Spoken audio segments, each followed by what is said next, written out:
Welcome to the eBusiness Playbook podcast, proudly sponsored by Academy Global, where we help you go from theory to reality, empowering you to elevate your e-business. Join our open community at the eBusiness Playbook by Academy on Facebook and LinkedIn, and check out our training packages at academyglobal.com to find out more. Welcome to the eBusiness Playbook. As you know, remote work is increasing these days. So the big question hanging in the air, and the one we're really diving into today based on the material you shared, is how do you grow that remote workforce? How do you scale up without feeling like things are just, drifting away from you? And without losing that crucial sense of control, that productivity, and importantly, the team cohesion you need. That's the core challenge, isn't it? How to scale effectively when your team isn't physically together. That's the mission for this deep dive. We've got the notes, we've got the source material you sent over outlining strategies. And the material really zeroes in on this. How do organizations effectively scale remote teams while ensuring that, essential processes don't just vanish into the digital ether? Right, preventing things from falling through the cracks as you add more distance, more people. It's a pretty significant concern, and it definitely requires a deliberate, thoughtful approach, not just letting it happen. Exactly. And the good news is, based on what we looked at, it's absolutely worth it to get this right. Oh, for sure. The material points out that organizations that manage this scaling well, they see some fantastic benefits. Like what specifically? We're talking increased employee satisfaction, much better work-life balance, which, let's be honest, is huge for everyone right now. Absolutely. It's a major factor in attracting and retaining talent. And ultimately, it leads to improved overall performance for the business. So mastering this scaling without losing controls puzzle, it has a real payoff. It truly does. But before we jump straight into the strategies and solutions, it's probably essential to understand the specific hurdles, the challenges that remote teams commonly face, especially as they grow. Good idea. Laying the groundwork. What are the big ones we need to be mindful of according to the sources? Well, the first one, and maybe the most frequently cited obstacle in pretty much any remote work environment, is inadequate communication. That doesn't surprise me. Yeah, when you lose those spontaneous in-person interactions, the quick questions over a desk, the hallway chats, misunderstandings can easily creep in. We saw this highlighted in a poll mentioned in the material where communication was actually pinpointed as the primary obstacle for remote workers. That makes total sense. You lose the informal channels, so you have to replace them with something much more intentional, right? Precisely. It means really relying on robust strategies and, importantly, the right tools. Like video calls and project software. Exactly. Using video conferencing effectively for those crucial face-to-face moments, even if they're virtual, and really leveraging project management software to keep everyone aligned on tasks, on progress. It's not just having the tools, though. No, definitely not. It's about using them with purpose. Things like regular check-ins, setting crystal clear expectations right up front, and having frequent team meetings, even if they're short and focused, those become vital bridges across that communication gap. Okay, so communication is foundational. Big challenge number one. What else comes up as teams scale remotely based on the material? The next one is limited social interaction. The connection piece. Yeah. This might seem less about direct workflow and more about, say, culture, but the material emphasizes it can significantly blur those work-life boundaries. How so? Well, it can contribute to burnout or, just decreased well-being over time. That sense of isolation can become a real issue as teams get bigger and individuals feel more disconnected from their colleagues. I can definitely see that. You miss the casual stuff, the shared coffee breaks, just the general camaraderie. Yeah. How do organizations counter that isolation effectively? The strategies mentioned really involve proactively fostering a sense of community.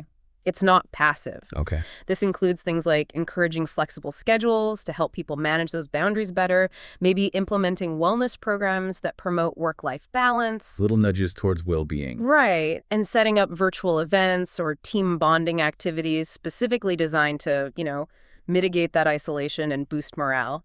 It's about deliberately creating opportunities for informal connection, not just work talk. Makes sense. And then there's the classic challenge for any distributed team, time zone differences. Absolutely. A logistical nightmare sometimes, trying to coordinate meetings, projects, collaboration, when your team members are spread across multiple continents. It's a puzzle. The material definitely acknowledges how difficult this can be. So how do successful remote organizations handle that without making someone wake up at 3 a.m. for a meeting? Well, clear scheduling guidelines are pretty essential. Establishing core hours or preferred meeting windows, And leaning on tech. and heavily leveraging asynchronous communication tools. The material really emphasizes how vital this is for teams across time zones. Right. The ability to contribute and stay updated on your own schedule, not necessarily live. Exactly. Things like shared documents, collaborative platforms, project management boards. They let team members contribute info and updates at their convenience. So work keeps moving. Yes, it ensures everyone stays aligned without the constant need for real-time meetings that, frankly, just aren't practical for everyone's schedule all the time. And a simple but effective practice mentioned is recording meetings. So people who couldn't make it live can catch up easily. Precisely. You don't lose the information just because of the time difference. Good point. And finally, the material touches on cultural misunderstandings. Yes. As teams scale, especially globally, you naturally encounter variations in communication styles, maybe work habits, different social norms. Things that are normal in one place might seem odd elsewhere. Totally. What's considered polite or direct communication in one culture might be perceived very differently in another. And if that's not navigated carefully, it can definitely hinder collaboration and trust. So it puts a particular responsibility on leadership and maybe the whole team. It really does. The material stresses the manager's crucial role here, being sensitive to these differences, promoting open dialogue about them, and actively encouraging the respectful sharing of perspectives. Building that cross-cultural understanding. Exactly. It strengthens the entire team dynamic when people feel understood and respected. Okay, so those are the key hurdles identified in the material. Communication gaps, potential social isolation, time zones, and cultural differences. Now let's shift gears to the exciting part, the strategic approaches.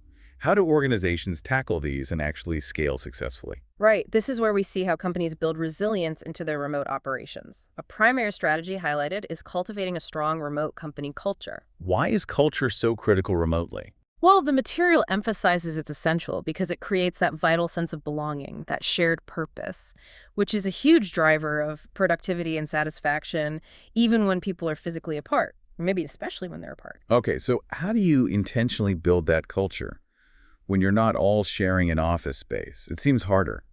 It requires deliberate effort, for sure. Things like prioritizing really effective communication practices, running specific virtual team-building activities. Not just work meetings. Right. Providing clear opportunities for growth and development so people see a future.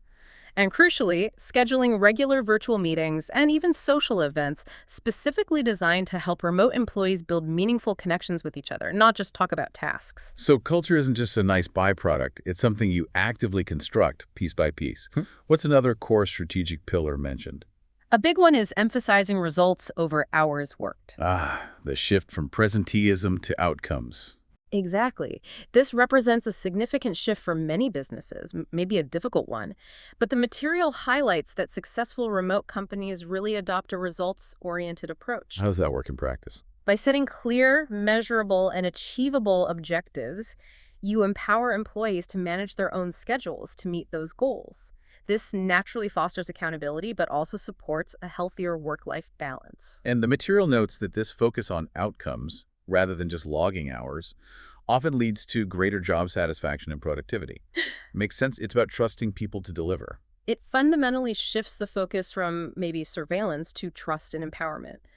Another key strategy builds directly on that first challenge we talked about: streamlined communication. Going beyond just having tools. Yes, having a clear, detailed communication policy. That's the strategic answer to inconsistent communication.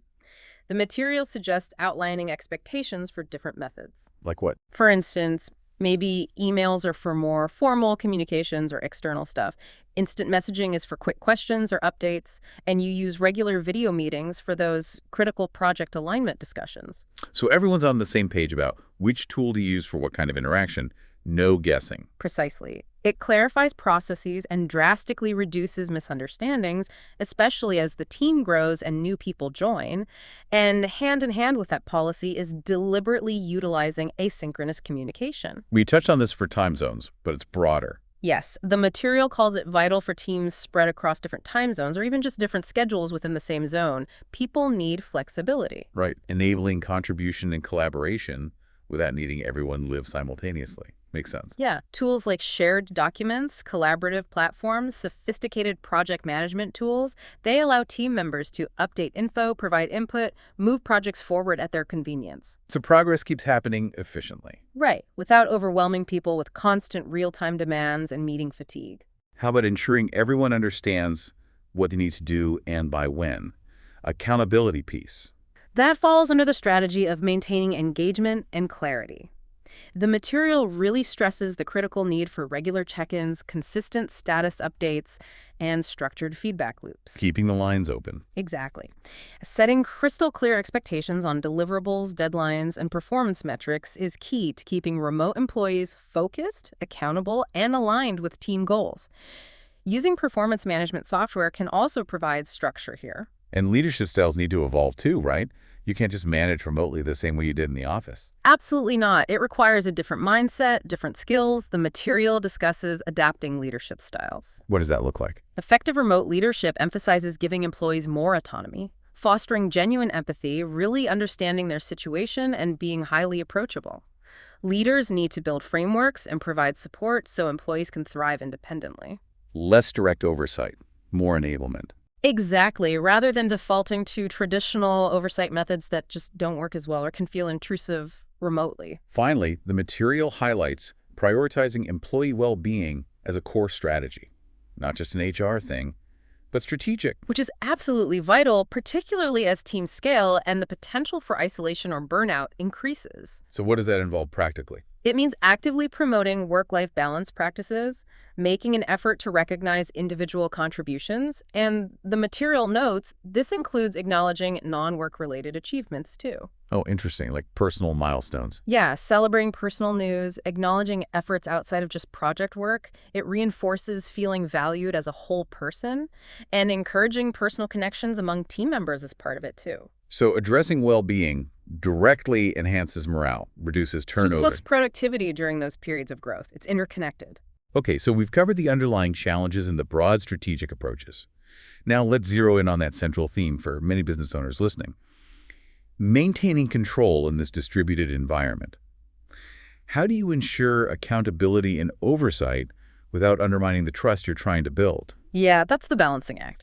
The material dedicates a specific section to this, outlining several key practices. It starts with something fundamental: centralized documentation. Okay, why is organized information key to control remotely? Seems basic. Because it ensures that essential information, think project updates, key workflows, standard operating procedures, SOPs, company policies, is easily accessible to everyone regardless of their physical location or time zone. A single source of truth. Exactly. The material mentions tools like Notion, Confluence, Google Drive as examples of platforms that are instrumental here. It's not about policing activity. It's about ensuring everyone is working from the same playbook. And onboarding new people becomes easier too, I imagine. Incredibly helpful for efficiently onboarding new team members as you scale. Everyone knows where to find what they need. That makes perfect sense. Information silos are the enemy of alignment, especially remotely. What else is crucial for maintaining that sense of control or alignment? Transparent goals and regular feedback loops. This came up as a strategy, but it's core to control too. Setting clear, quantifiable expectations on deliverables, timelines, the metrics for success that's fundamental. Measurable outcomes. Right. The material suggests breaking down larger goals into smaller, measurable milestones. And critically, incorporating regular, structured feedback like dedicated one-on-one meetings, maybe formal performance reviews provides necessary touch points. For checking in, course correcting. Yes, for discussing challenges, celebrating achievements, and just ensuring accountability is maintained in a supportive way. Okay, so clear expectations and consistent check-ins. Got it. And ensuring you have effective communication channels isn't just about avoiding misunderstandings, it's also a control mechanism in a good way. How so? Making sure everyone knows how to use the chosen tools and understands the expectations around responsiveness. Using project management software to track progress, as we mentioned, provides visibility. It helps ensure nothing falls through the cracks without constant nagging. Provides oversight without being overbearing. Exactly. And the material also talks about building trust and encouraging autonomy. Now, how does that fit into maintaining control? It almost sounds like the opposite, right? Yeah, I was wondering about that. Give autonomy, but maintain control. What's really insightful here, based on the source, is that trust isn't seen as counter to control. It's actually foundational to effective control in a remote setting. Okay, explain that.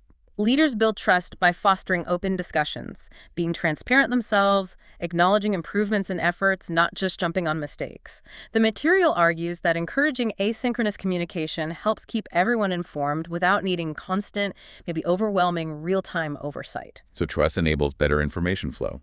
And better alignment.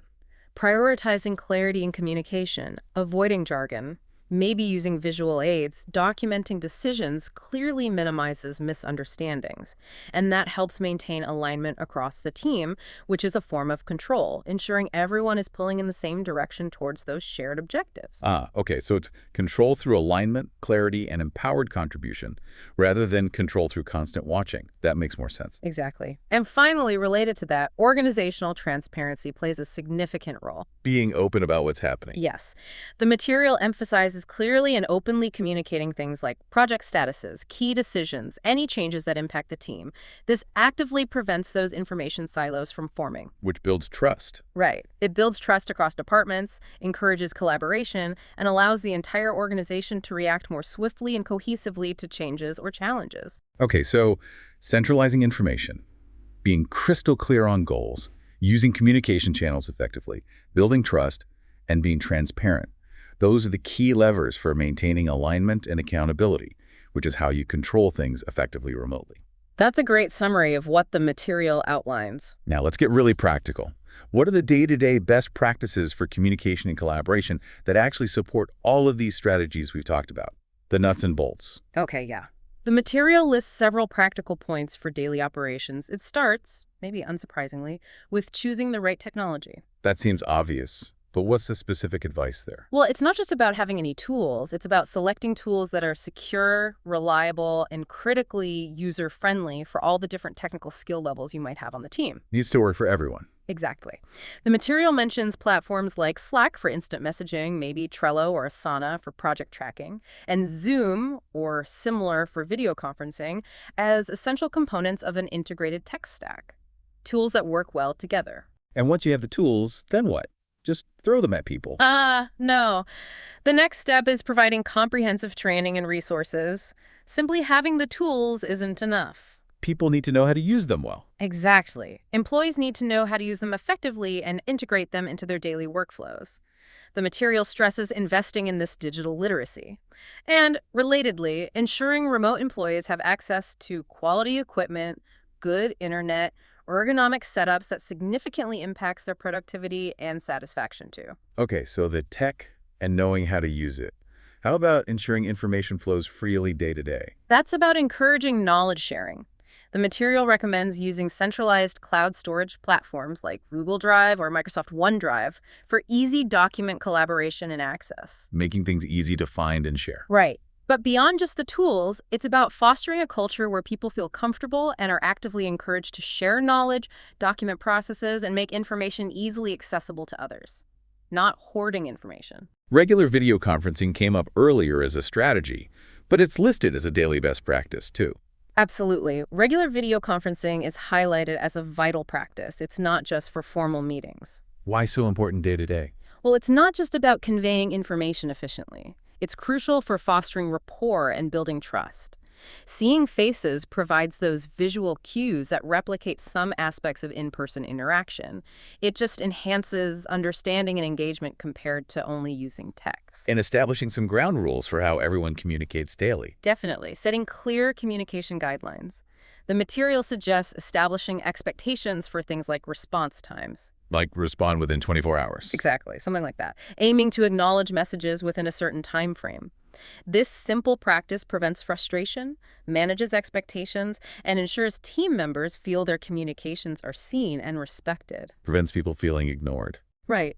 And leaders should also proactively build intentional practices that replicate those informal office interactions like virtual coffee breaks or quick social check-ins to promote empathy and open dialogue outside of just task talk. Like creating those water cooler moments virtually. Makes sense. Precisely.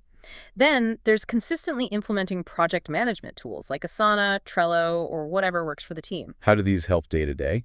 The material explains how these tools provide critical visibility into workflows.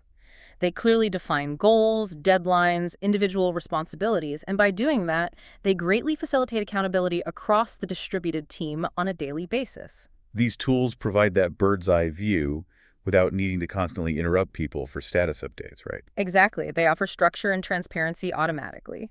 And finally, perhaps most importantly on a daily basis, is actively maintaining a culture of collaboration. How do you do that every day? The material stresses fostering a vibrant, inclusive environment where team members feel connected.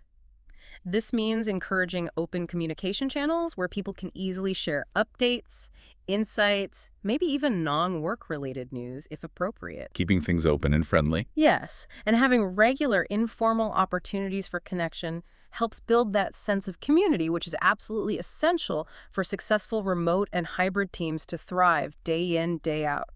It really circles back to the fact that maintaining the human connection is just as important, maybe even more important, when people are remote.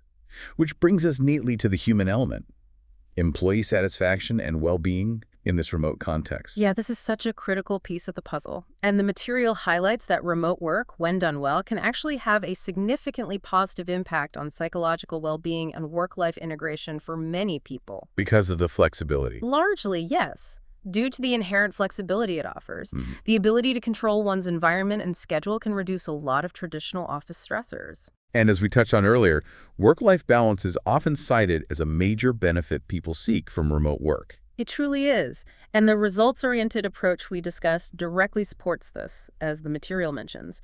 It empowers employees to manage their time effectively. Plus no commute. Right. Remote work eliminates the daily commute stress for many and allows people to engage more fully in their personal lives.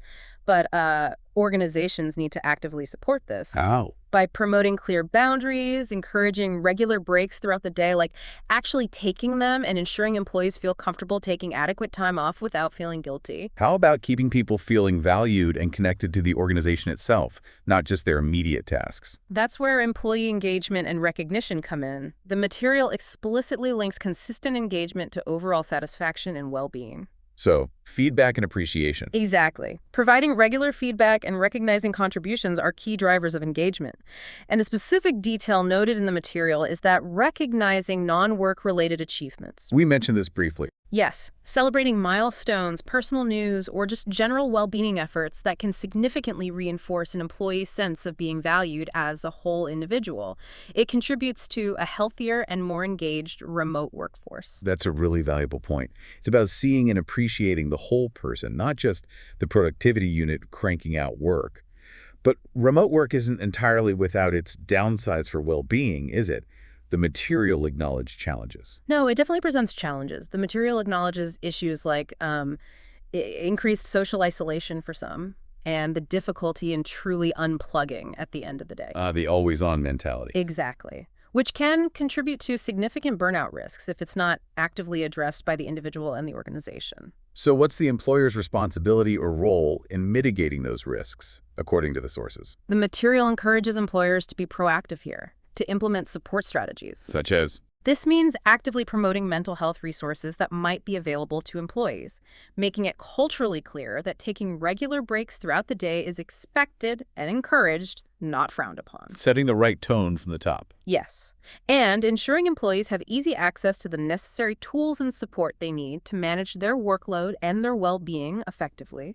It requires a conscious effort to build a supportive remote environment, not just assume it's fine. Okay. To really solidify these points and show them in practice, the material included some real-world examples, right? Case studies of companies that have successfully scaled remotely using these principles. Yeah, they offer great illustrations of these strategies in action across different types of businesses. It shows it's possible. For instance, there was Company A, described as a tech startup. What did they do well? They focused heavily on a people-centric approach, things like regular check-ins, tailoring support to individual employee needs. And the reported result was increased satisfaction and better retention. Nice. And Company B, a global software firm, what was their story? They demonstrated success by making significant investments in technology and collaborative tools, really focusing purely on results rather than trying to monitor hours worked. That results orientation again. Exactly. Yeah. And prioritizing continuous training for their distributed teams. This apparently allowed them to maintain exceptional performance levels even as they grew globally. Okay. There was also Company C, a consultancy agency mentioned. Yes. Their focus was specifically on fostering a strong culture of collaboration using a variety of communication tools. The material noted a study they cited indicating that collaborative companies are 5 times more likely to be high-performing. Wow, 5 times. Yeah, and Company C apparently successfully maintained a unified direction and high performance through this intense focus on teamwork, even remotely. And finally, a Company D, an e-commerce business. What was their key takeaway? They implemented solid quality assurance processes specifically for remote work, set very clear performance goals, and conducted regular check-ins. They also highlighted how their inclusive practices were directly linked, interestingly, to enhanced cash flow per employee. A direct financial link there. So these examples really underscore that effectively scaling remote teams while maintaining control isn't about finding one magic bullet. No, definitely not. It's about implementing a combination of intentional strategies and leveraging the right tools thoughtfully. It's complex, but clearly achievable. They demonstrate that by focusing on clear communication, cultivating a strong remote culture, shifting to that results orientation. Wisely leveraging technology and critically prioritizing employee well-being, you really can build a high-performing, accountable, and satisfied remote team. So bringing it all back for you listening, whether you're just starting to dip your toes into remote work or you're actively scaling up your distributed operations right now.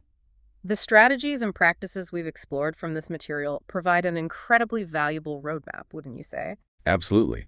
They offer a framework to ensure that as you expand your team across distances, you don't lose that vital connection, the necessary accountability, or the overall productivity that drives your success. It's about being intentional every step of the way. It makes you think, doesn't it? Given the material emphasizes both building trust and encouraging autonomy, and maintaining control through structured processes, clear goals, transparent systems, how do organizations truly measure control in a remote environment? Interesting question. Is it ultimately about oversight of activity, like watching screens? Or is it actually measured by something different, like the consistent achievement of those transparent results and the health and engagement of the team culture that produces them? That's a fascinating question. It really gets to the heart of the fundamental shift required in managing remote teams effectively today. What does control really mean now? Something to consider as you build your own remote playbook based on what works for your business. Definitely food for thought. Indeed. Thanks for joining us on the Deep Dive. For the complete PDF with all the insights from this episode, head over to academyglobal.com. There, you'll find the PDF, plus other valuable podcasts and resources to fuel your business growth and career success. Thanks for listening, and see you next time.